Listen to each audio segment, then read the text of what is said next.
Back at Universal Studios Hollywood on this very busy day. It is spring break.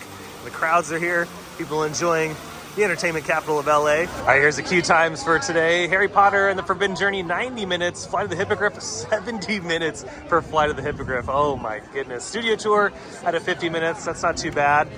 Nintendo World is open without reservations. And Mario Kart, 130 minutes. My goodness. And before I forget, hello everyone and welcome back to another Theme Park Obsession video. My name is Dylan and thank you so much for tuning back into the channel. Yeah, we're hanging out at Universal Studios. We're gonna check up on the Fast and the Furious coaster, try some tasty treats over in the Wizarding World, and check up on a few other things in the park. So how about you and I dive right in. So I think the first destination in today's video is going to be the Wizarding World. And look at that, on my way over there, you can see off in the distance, crews are working on the Fast and the Furious coaster.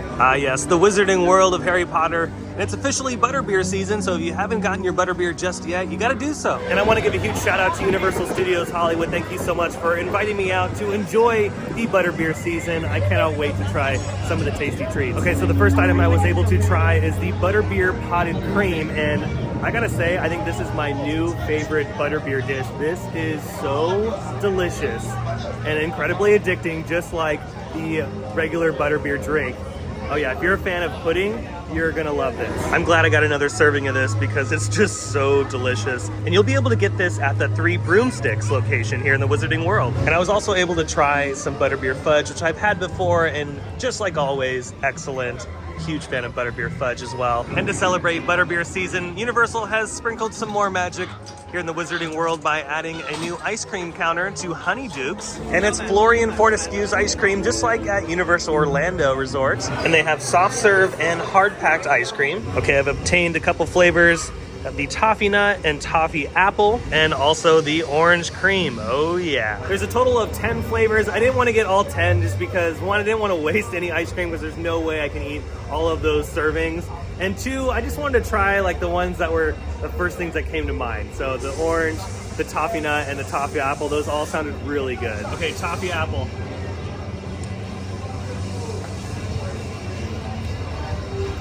It's not as strong as I thought it was going to be. I thought it was going to be like heavy apple, you know, like sour apple, but the vanilla is definitely dominant, but you do subtly taste the apple. Okay, toffee nut. The toffee nut's pretty good, but just like the toffee apple, or the apple toffee, it's kind of subtle. It's not as strong as I thought it was going to be. Overall though, both flavors are really good, and I mean, you can't go wrong with soft serve, honestly. I love soft serve ice cream, so I'm glad they have this here at the Wizarding World now. Okay, orange.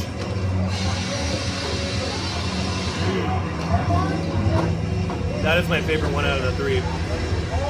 That tastes like a, oh my God, I'm like choking. That tastes like a creamsicle. That is really good. Oh man, especially on like a hot day. Oh yeah. Okay, I think that's gonna do it for the Wizarding World. Let's continue our journey around the park. I think we're gonna hit up the studio tour next. Alrighty, it's time to hit up the studio tour, hosted by Jimmy Fallon, for those that are not aware. Okay, just got off the studio tour. A lot was going on the studio tour. So first off, Halloween Horror Nights construction, they started it over by the Transformers location that we've seen in years past, and it looks like they're being a little bit more secretive with it this year, which is really exciting because that's what's really fun about this, is just not knowing what's going to be happening for the season. Last year in that spot, Holidays in Hell was the haunted attraction, and again, I have no idea what is rumored to be going in that spot. Yeah, I'm super stoked for Halloween Horror Nights 2024. I think it's going to be a really good year this year. And then right after the Halloween Horror Nights haunted house, we did a reroute, which I was not expecting.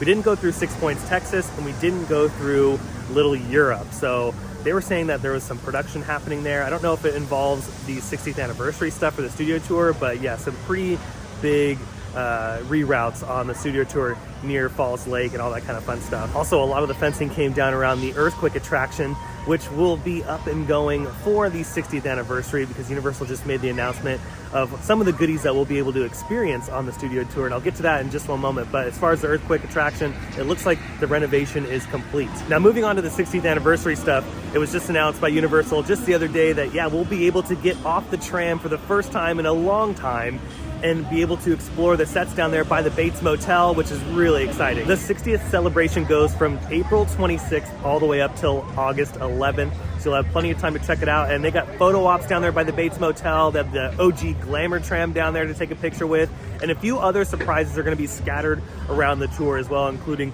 some new video stuff on the trams themselves, and then maybe some old classics returning, which I can't wait for this. The 60th anniversary of the studio tour is going to be so much fun. And last but not least, they're working on some more Halloween Horror Nights construction at the Curious George surface lot. That surface lot has been home to a few haunted houses over the years, and I'm glad they're using it again this year. Again, we do not know what the haunted houses will be in that location. Universal has yet to make an official announcement for anything related to Halloween Horror Nights here in Hollywood. They just announced the dates for Orlando, which, believe it or not, starts August 30th out there in Orlando, which is crazy to think. So I don't know if we're going to do the same dates here in Hollywood. We're just going to wait and find out once they make some announcements. But going back to the haunted house, yeah, really exciting stuff happening at the surface lot at Curious George. Let's continue the journey around the park. Let's check up on the Fast and the Furious roller coaster. Voiceover Dylan here to take over for the coaster segment. Starting off here is the latest look on the right-hand side of the first escalator going to and from the lower lot. And like I'd mentioned in the previous video, these footings are extremely large. And now that they have concrete, they look even more grand.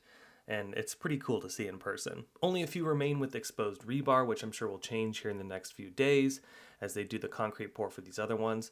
But like a viewer said in my last video regarding the size of these footings, another reason why they're so big is probably because of the additional structures that will be going on these columns. And that is the glass canopies that are very similar to the escalator canopy, and that's for the sound dampening. So it makes sense that these are large because of the additional weight of the canopies and then the stress of the coaster and then the coaster cars themselves. So there's a lot of weight, there's a lot of stress.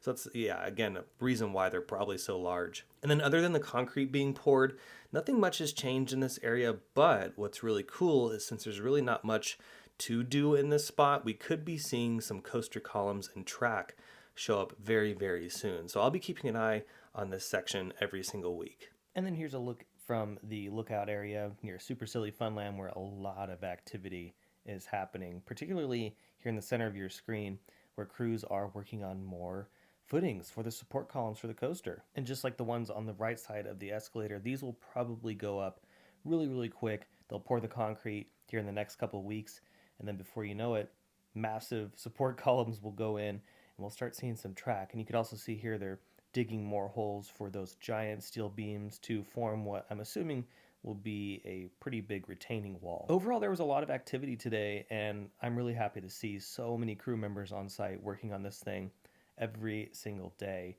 And just like Velocicoaster and a few other attractions at Universal Studios parks, I think this is going to go up really, really quick once they get through all of this work. Again, this is all of the really complicated stuff, like pouring the concrete and digging for, support columns and all that crazy stuff.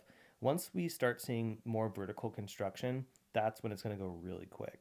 And before we make our way out of the park, here is your look at Halloween Horror Nights construction behind Revenge of the Mummy. You can see the tent has gone up and the layout for whatever haunted house is going to be here has gone in. Now, I don't know if this is going to be the front of the haunted house or the back of the haunted house. It's a little too early to tell. I'm going to go ahead and guess that that might be the facade. And then as far as the location behind Transformers, now that we can see on the other side of the fence, it hasn't gone vertical just yet, but in the next couple days, I would not be surprised if this location goes up. So the tent will go up and then the layout will be formed. And look at this, as making my way out of the park. They have a 60th anniversary little advertisement. Join us for the 60th anniversary of the studio tour, April 26th through August 11th. Yeah, don't miss out on this. It's gonna be really big. Okay, finished up with the park, but wanted to get a little something to eat over here at City Walk at the Poke Place. Do that and then close it out. Oh yeah, Uncle Sharky, we really liked this last time. Gave it a try, and I'm gonna give it a try again. This is probably gonna be my go-to most of the time here at City Walk. Okay, I ended up getting the spicy tuna. Yeah, I am a huge fan of poke bowls. I can eat these every single day. And if you're wondering, they do annual pass holder discounts there. Well, that was gonna do it for today's video from Universal Studios Hollywood. I had a great time, and I hope all of you enjoyed today's video. If you did, go ahead and let me know by smashing the thumbs up button. And if you're new to the channel and you love these videos from Universal Studios Hollywood or some of your other favorite theme parks, consider subscribing because I have brand new videos every single week. And also be sure to check out my Instagram account by following the link down below in the description. And a huge shout out and a thank you to Universal Studios Hollywood for inviting me out today to try all the tasty butterbeer treats. Yeah, be sure to try some on your next visit here to Universal Studios Hollywood during the butterbeer celebration. But with that, I hope you have a beautiful day, morning, evening, whatever it is. And I'll see you next time in the parks. Bye.